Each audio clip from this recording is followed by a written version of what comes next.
On the 25th of March, at 14:57 GMT, the world stopped for 27 minutes and 54 seconds. No one noticed at first. Those that eventually did were ordered to keep quiet. There was no sudden jolt, no collapsing into unconsciousness, no transition into utter darkness and back again. Nothing. For everyone, time had appeared to pass as normal, 1 second moving uneventfully into the next. Birds flew, people talked, the wind and the rain blew and fell respectively. Nothing had occurred to indicate that anything untoward or unexpected had happened to the inhabitants of Earth. Only those who looked beyond our planet and its ring of constantly chattering satellites now found that the rest of the universe told a different story. NASA and related space agencies noticed first. Signals to ongoing missions beyond those in orbit around the Earth were off by almost 30 minutes. Frantic investigations revealed that the same time discrepancy was occurring for all incoming signals. Naturally, they came to the conclusion that the problem must therefore lay not with these external elements, but with the computers on Earth. But this led to a bigger question. One computer glitch was possible, but all of the various space agencies' computers across the globe showing the same failure at exactly the same time? Naturally, a virus or a sophisticated global hacking attack was the next obvious answer. An international team to investigate such a large, well-coordinated cyber attack was being discussed when the first calls of alarm came in from confused and concerned astronomers, and the true significance of what had actually happened became known. Using data retrieved from telescopic arrays at Jodrell Bank, Palo Alto, Mount Pleasant, and others across the world, confirmed against existing stellar records and computeral models of the local galaxy and beyond it, it became apparent that for 27 minutes and 54 seconds, the Earth had somehow been out of sync with the rest of known time and space. In essence, the world as we knew it had winked out of existence during this period and then returned, as if nothing had happened. For all intents and purposes, during that short window of time, we had ceased to be. The international investigation team was repurposed, a blank check written, giving it its pick of resources and the best minds on their field, all to investigate this one event, and all sworn to the utmost secrecy. None of them needed to be told the panic that would ensue if this information became public before a suitable and hopefully reassuring reason could be given for the event. Those that couldn't keep silent were quickly and quietly silenced themselves. Despite the various project names assigned to the subteams, those involved began referring to the event in a half-joking manner as the day God blinked. In casual conversation between project members, this was eventually shortened even further to just the blink.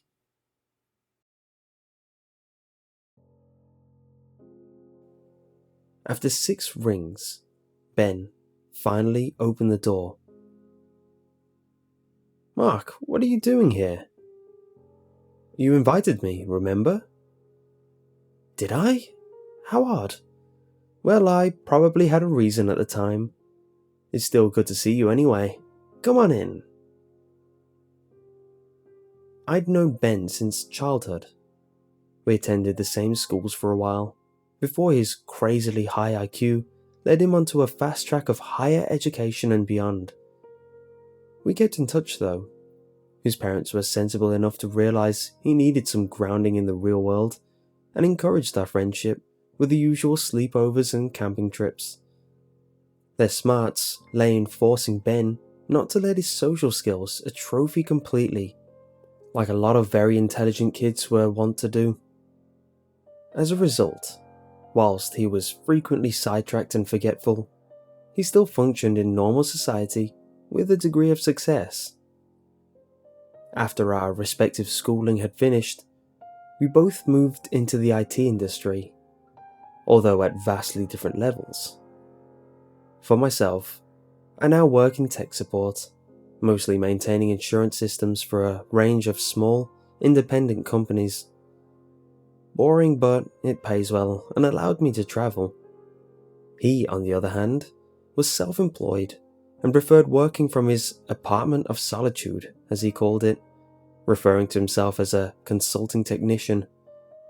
He'd gotten the idea from watching reruns of Sherlock.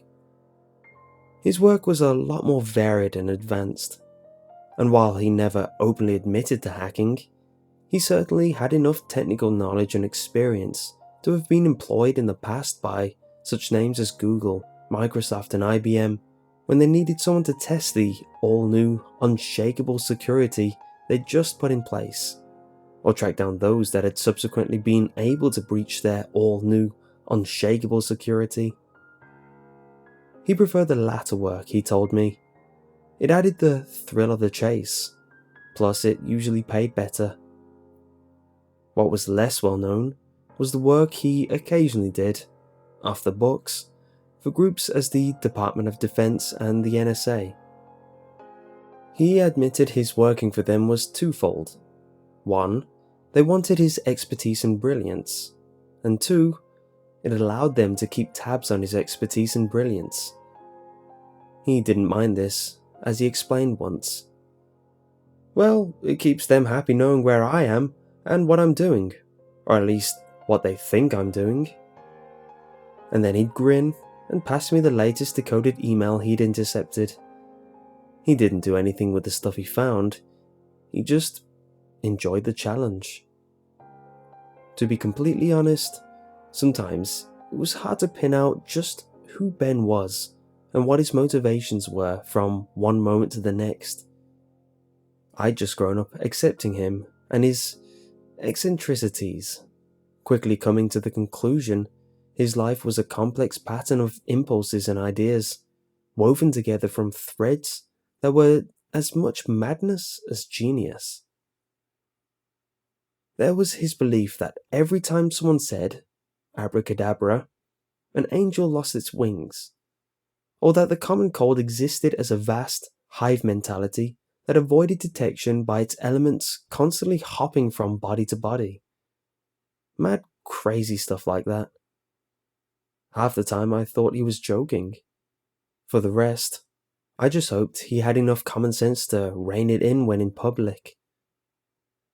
Then there were the times he did, and said things that ended up on the opposite end of that, when what he said made absolute, unnerving sense. On those occasions, he spoke with a lucidity that had seemed to cut through all the crap humankind had built around its certainties and beliefs, as if he'd touched on some universal truth we should all by rights know. All I could do at those times was marvel at how someone with such a kaleidoscope for a brain, entertaining such a maelstrom of contradictory thoughts constantly, could suddenly bring all those elements together to produce those single, blindingly white lights of truth. Then he'd suddenly go off on a tangent, accusing his neighbours of being CIA agents trialling neurotoxins on the local cats, and we'd be back to normal. Still, I came at his summons. Despite the crazed theories and old habits, it was definitely the most entertaining conversation around. Plus his library of illegally downloaded films was truly a wonder to behold. That, and he was my friend. It was during a piece of work for NASA, idling through their secure systems, looking for proof of Area 51 during his time off, that led him to first discover, and then piece together, all the facts concerning March 25th and the blink found by the international team so far. Being his only close friend, he decided to fill me in on this ongoing conspiracy, mainly so he could show off his talents once more, hence the invitation. As he spoke, he appeared completely oblivious to how my face was gradually growing more and more incredulous. He described what the world's space agencies and astronomers had discovered, and how a secret, scientific think tank was now investigating what had happened. Physicists, quantum theorists, mathematicians, the whole spectrum of sciences, all focused on this one problem and the questions associated with it. What had happened? Why it had happened? And most importantly, was it likely to happen again? And if so, what was the risk of it being permanent? He told me of the news blackout and how any amateur astronomers or similar who now came to the same conclusions were to either be brought on board, treated as cranks, or disappeared with extreme prejudice. Their biggest fear was a mass panic, he said, or the world's religions taking credit on behalf of their respective gods and several genocidal wars kicking off as a result. As he said, there's nothing more disconcerting, I guess, than not being able to trust your own reality. We've been raised in a world where it's fine to distrust your government, your employers, even your family, but your own entire existence? Definitely a recipe for chaos. Places like CERN have been placed on almost permanent hiatus. The governments of the world have no proof experiments like the ones they were doing there are the cause. But then I suppose they had to point the finger somewhere until more evidence showed up. There's a lot of theoretical work being done now, but pretty much zero practical. I guess it's only a matter of time before they get the script writers from Doctor Who to brainstorm a possible cause. He sighed at this, sat back in his swivel chair, and spun around, gazing at the ceiling, seemingly lost in thought. Then, he slowly came to a stop and returned his gaze to me, a mischievous twinkle in his eye. Then, on the other side, you have all the religions. At this, he paused again, looked around his clustered desk, and then started building what looked like a tower of various bits and pieces. As it slowly grew in height, he continued speaking. Remember our Bible classes? I liked the stories, if not the morality. I especially liked the story of Babel. The rising structure of books, hard drives, chocolate bars, magazines, and other random items his hands could find and reach had risen to a height just below his chin. He added a few more items, adding to the precarious sway it already had. Pausing again, his hands not touching it but spread wide on either side, ready to stop any imminent collapse, he attempted the voice of an old English vicar delivering a sermon.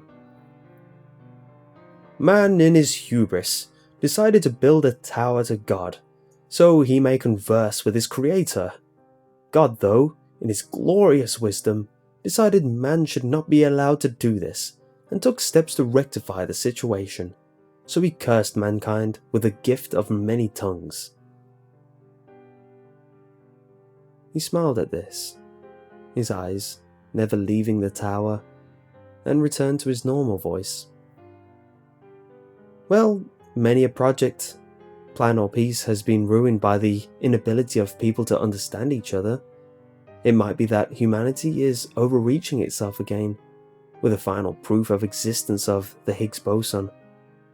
Maybe God's decided we're getting too close again, and he's selfish about his tricks. Time for another lesson, perhaps. At this, he slowly closed his hands into a fist on either side of the precarious edifice he had created. Then, with a single finger, gingerly pushed it near the top. With a crash, His metaphorical tower shattered across the table and floor. He waited until the sound of the books and rubbish falling had died away before speaking again, this time in a thoughtful voice. Maybe the blink, as they call it, was God giving us a heads up, a warning to stop encroaching on his intellectual property, else risk the consequences. Then he grinned, his tried and true atheism once more reasserting itself. Personally, looking at all the facts so far accumulated, I believe the answer lies even further afield, he said, a knowing smile on his face. I took a comfort break at this point, shaking my head at this new conspiracy theory. When I got back, he'd moved on already, his head now buried in the side of a PC tower case, now perched on a different desk he reserved for mechanical endeavours. It was quiet for a while, broken only by his humming as he fiddled inside the case, whilst I looked for somewhere reasonably clean to sit. Then, abruptly, he spoke again, his voice oddly masked by the case. As I was saying, I believe the answers they seek lie further afield. I have statistical proof, in fact. Statistics? You? He'd often laughed at statistics in the past, and blamed them for 63.75% of the world's ills. In his mad pedantry, he had indeed worked out a formula that he said proved this figure. That being said, he told me once he could destroy the world with a single spreadsheet, and in my more fatalistic moments, I honestly believed him. I accept. Statistics in all their perceived infallibility are the most fallible things in the world, he mumbled from inside the case, reaching aimlessly for a screwdriver on the desk next to him with a hand-coloured orange and black from a mix of grease and Cheetos. Take a work of fiction and add numbers to it, and suddenly it becomes non-fiction. Add a pie chart and a graph, and it becomes an inviolate truth. Bollocks, I said, only half listening as I lounged on a large, dirty beanbag littered with wrappers and the odd wire. He then retracted his head from the case, looked me in the eyes, and said, with a devilish glint in his own, "Pass it to the right people in the right places at the right time, and it becomes law." I replied, deciding not to entertain his paranoid fantasies further in favour of a magazine I just found on the floor, amongst all the other junk haphazardly discarded as part of his less than ordered, less than sanitary lifestyle. He grunted at my lack of enthusiasm for continuing one of his favourite topics and buried his head back in the tower case once more before continuing away. However, in those cases, I'm referring to your basic bias statistics, marketing, pressure group, political, that kind of unreliable crap. Now, pattern recognition, that element within the field of otherwise exploitable statistics, that I do have time for. Extracting his head again, he looked around the desk the case was on, shifting papers this way and that as he continued, partially lost in thought. "You've heard of SETI, of course?" "Hold on, if we're back into alien territory, you can kiss my ass right here and now." He fixed me with a glare, and I threw my hands up in the air in resignation, muttering, "I'm sorry, please continue, oh knowledgeable one." "Thank you. SETI, the search for extraterrestrial life, one of their jobs being the analysis of signals bouncing in and around our local galaxy, of which they have never found any conclusive proof of intelligent life," I reminded him poignantly. He ignored me. "What if the patterns they've been looking for are wrong? And what if you could analyse these seemingly random signals another way? What if there is a pattern, but it's spread over a longer period so you don't even see it as a pattern? Aha! Triumphantly, his hands came out of a pile of books, clutching a pad of post-it notes, scattering the books across his desk in doing so.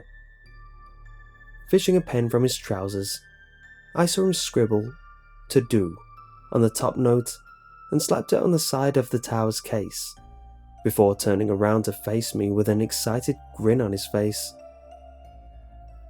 "Have you been watching the Discovery Channel again? Is there a UFO special in this week?" I asked him, pointedly.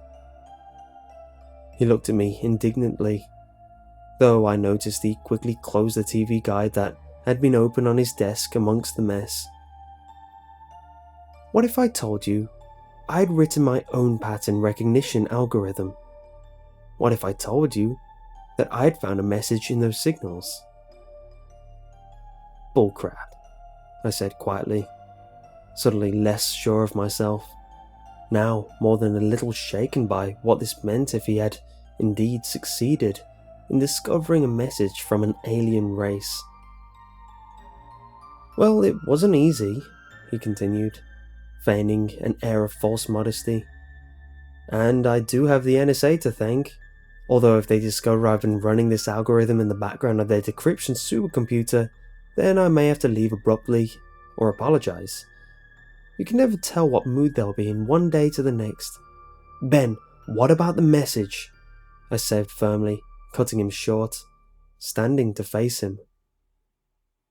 "Oh, that."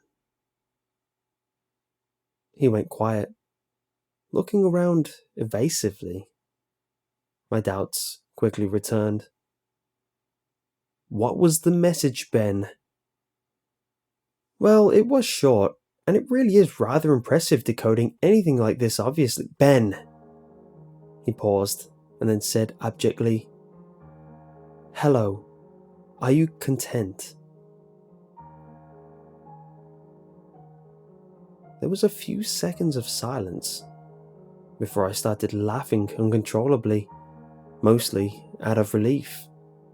Ben looked indignant. "Well, I think it's a very poignant message. Better than prepare to be annihilated." "Oh god, hold on a sec, I can't breathe. You had me crapping myself for a moment there." "I take it then you don't believe what I've found is a message from an alien race. Would you please stop laughing?" I'm sorry. Ben, you've got to admit, if you were to imagine contact from another species, I think I'd be looking for something a little more, I don't know, profound?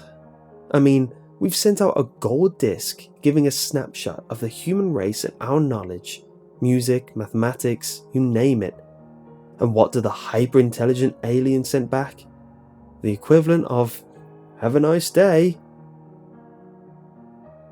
"You don't think it's from outer space then?" he reiterated. I looked at his pained expression and answered in a more reasonable voice. "Look, Ben, I'm sorry. I think your algorithm found a pattern that wasn't there, and extrapolated meaning from it." Turning, I returned to the beanbag and my perusal of the magazine. He stood there a few moments, and then he turned and flopped down in a large, comfortable swivel chair behind another desk, this one littered with laptops in various states of construction and deconstruction, connected by an array of cables in what appeared like haphazard fashion. Pressing the on switches of 3 of them, his face was illuminated with the telltale glow of their screens. His focus fleeting between the screens and his fingers dancing across the keyboard in front of him. He had nevertheless decided to continue and began outlining his newest theory. "I disagree. I'll go even further and state that this is an alien species with an interest in the human race, a species directly involved in the evolution of mankind." Here we go. Are we really back on the engineer's theory once more? Has Ridley Scott been sending you secret messages in his films again? I muttered, not looking up from the page I was now reading. He ignored this and continued. Think about it. The human body is an amazing machine. It regulates itself, heals itself, and has the ability to create more of itself through reproduction.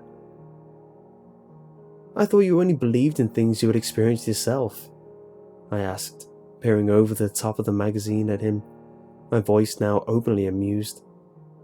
I saw him scowl before he continued with his monologue. As I was saying before I was rudely interrupted, the human body is an amazing machine, and that is exactly what it is. A piece of technology, built using biological parts rather than mechanical ones. It is not, however, a perfect machine. What do you mean? I asked, despite myself. Well, think about it. It has its own defensive capabilities in the form of white blood cells to ward off illnesses, the ability to heal wounds, etc., etc. Occasionally, though, this excellent piece of machinery goes wrong. It functions incorrectly. It overreacts to certain stimuli. It has a faulty piece of code, if you will. And what's that? Why, cancer, of course. What? I asked, shocked despite myself. It was only another crazy conversation with Ben, but the word cancer always sent an involuntary shiver down my spine. I'd seen enough of its effects on friends and family to be adverse to even its mentioning. Ben, though, oblivious to my discomfort, had continued.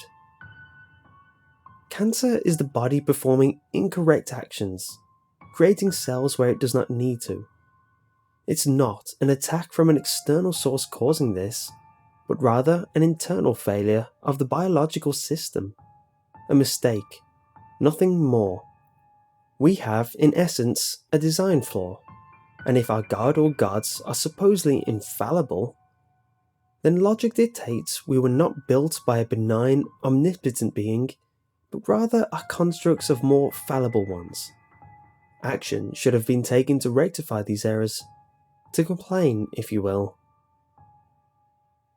Despite myself, I took another look over the magazine at him, nervous now for a reason I couldn't quite put my finger on. What did you do? Why, I sent a message back telling them this, of course.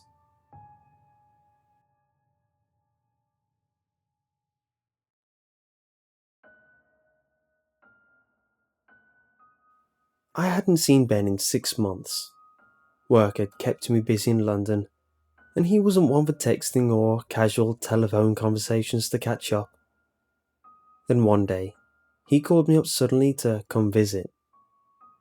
By this time, snippets of information about the Blink had begun to leak out onto the internet, on even some of the more respected sites and journals. Most people saw it as just another mad conspiracy theory. Having spoken to Ben before, though, when he'd outlined all the data, the fact that all the sources were now relaying the same information sent chills through me. It was one thing for it being just another of his crazy theories, but quite another when a growing number of external bodies were now seeming to confirm the event's existence. This time, when I rang his doorbell, he answered on the first ring, but I wasn't ready for the sight when he opened the door. He was haggard and tired, like he hadn't slept in days, and his clothes were rumpled and dirty, even more so than normal. As I stood there, I caught a look in his eyes.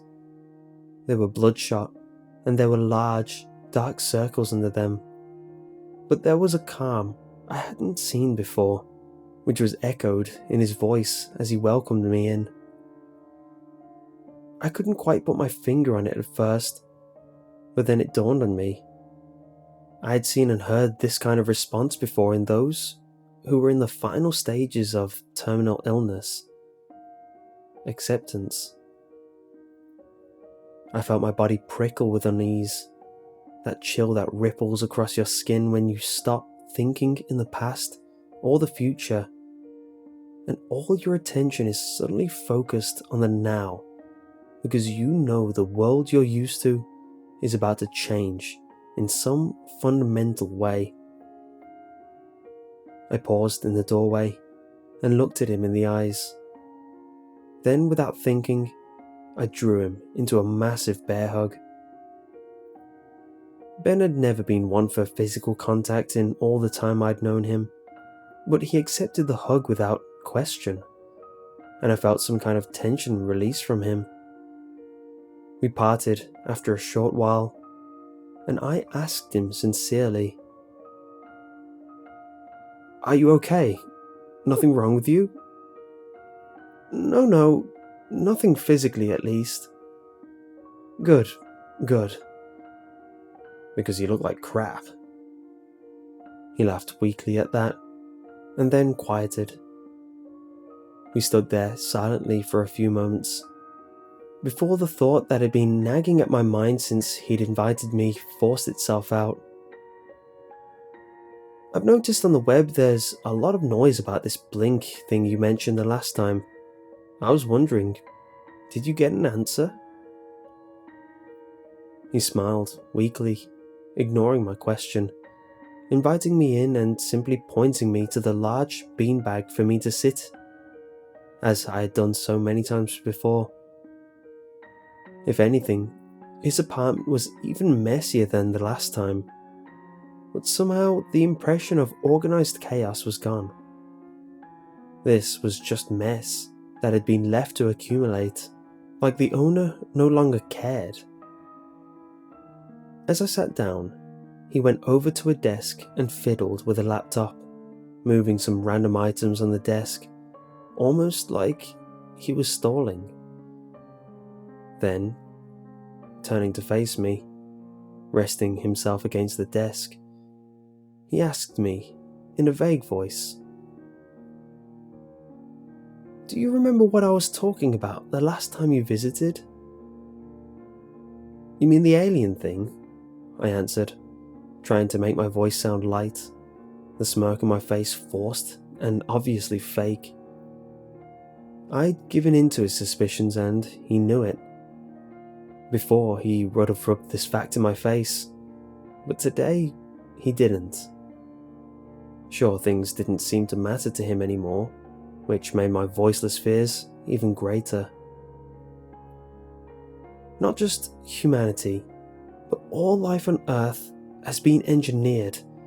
An external source created it and maintained it. It is my belief.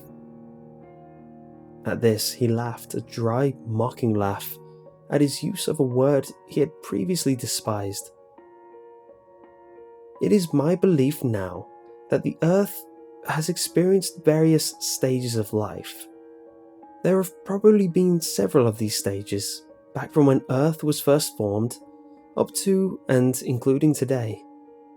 Of course, these earlier versions we have no substantial evidence of.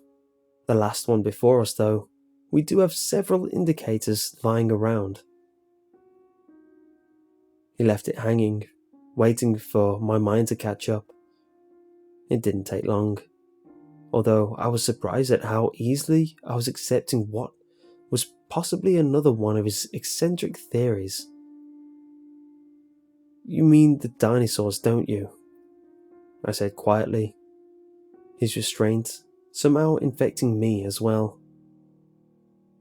A small smile arranged itself on his lips again, though the sadness never left his eyes. "Indeed, those big, stumbling sods before us. For the sake of clarity, I've classed them as version 5.0 of life on Earth. We are version 6.0, I now have reason to believe." "What about your message? Did you get an answer?" I asked again, a bit more impatiently. "Not just my message. The Earth's been sending radio signals and more out for quite a few years now. If we can find their signals, as I've proven, they can certainly pick up ours, even the unintended ones. What are you trying to say, Ben? That they got our messages and they took action. I tried to swallow now in a dry throat. What action? You work in technical support. What is usually your first recommendation when something stops working correctly? I don't know. Usually turning it off and back on again does the trick in the majority of cases. At this, my voice trailed off as I realised what he was implying. What this said about the 25th and the lost 27 minutes and 54 seconds. Ben started laughing, trailing off into a sad cough as he saw what he'd said to take hold in my mind. Then, he suddenly went off at a tangent, just like the old days, and I listened, despite the sick feeling in the pit of my stomach, at what I was now thinking. Chariots of the gods! Chariots of the frigging gods! Imagine that! Aliens coming down to teach ancient civilizations new tricks. Or maybe they didn't. Maybe version 6.0 was still under warranty at that time, and part of that warranty included on-site maintenance. Hell, my money's on the Greek gods actually being extraterrestrial consultants sent down to fix bug problems. Makes you wonder which messed up piece of code triggered Pompeii. Shut up! I suddenly raged. Maybe he was in one of his mad phases again, but I knew that he wasn't.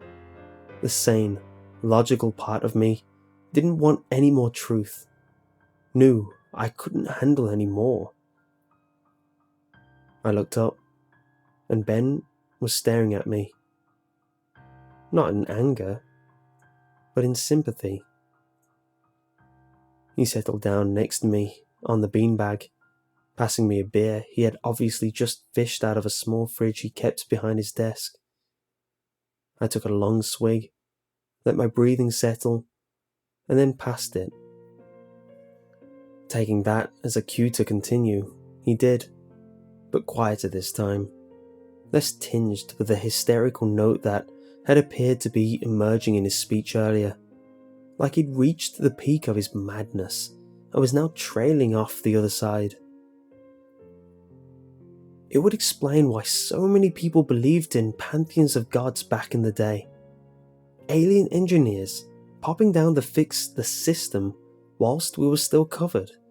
Just like Microsoft ending support for older versions of Windows though. Maybe we just passed the date where version 6.0 of life on Earth was covered, and they stopped coming. He took a swig and passed it back, his voice now wistful, his eyes unfocused, trying to look across the unfathomable void where he imagined our progenitors resided. And now, in this age of radio and microwave signals, the people of Earth are finally sending messages and emails that can be picked up by their gods, bemoaning this and that failure with their bodies, their families, and the world around them, demanding answers, and these messages tumble out across the ether of space, picked up by some backwater tech support desk in some forgotten nebula.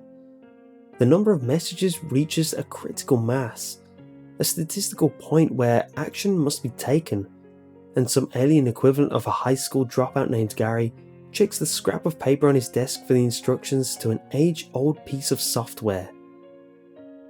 He downed the rest of the beer, and then turned it off and on again.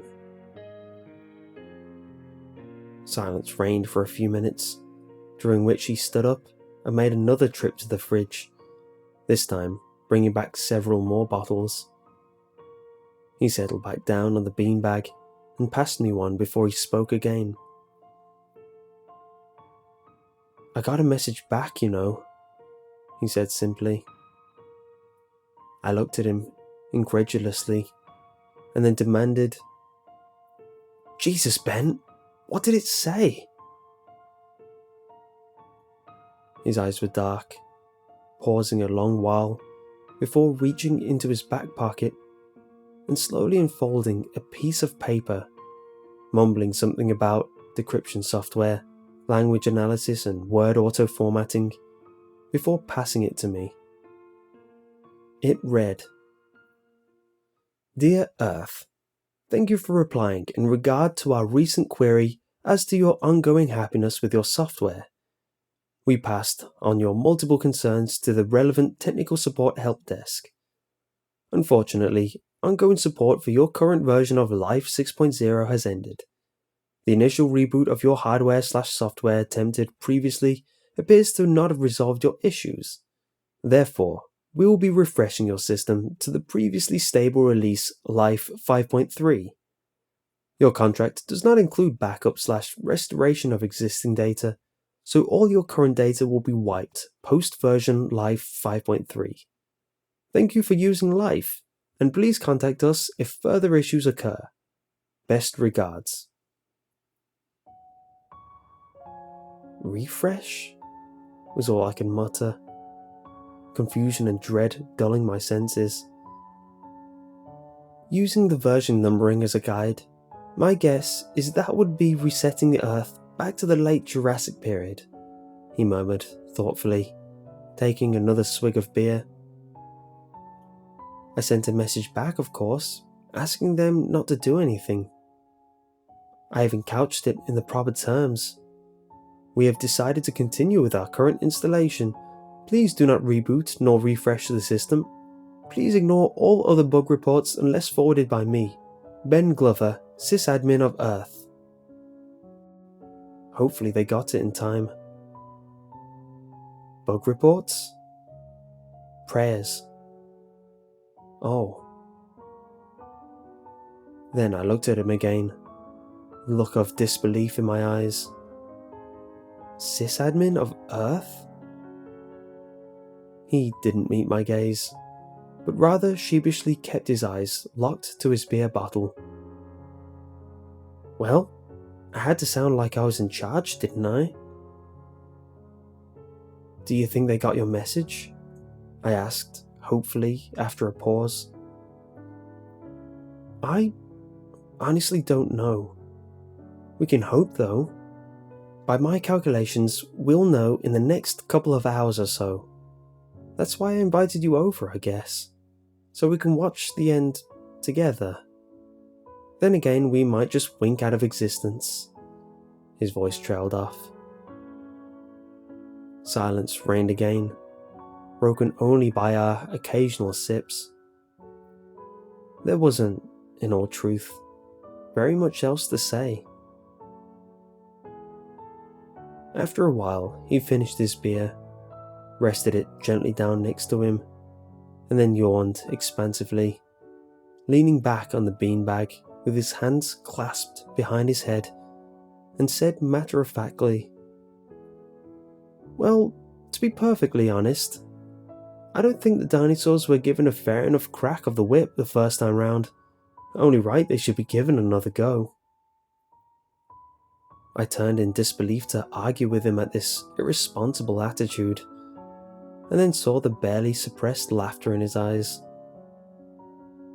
When all was said and done, what was there left to do but wait and see what happened, and laugh at the absurdity of it all? He started, and I joined in, till the tears were rolling down our cheeks. And there we sat, laughing and drinking beer, until our world ended. Maybe.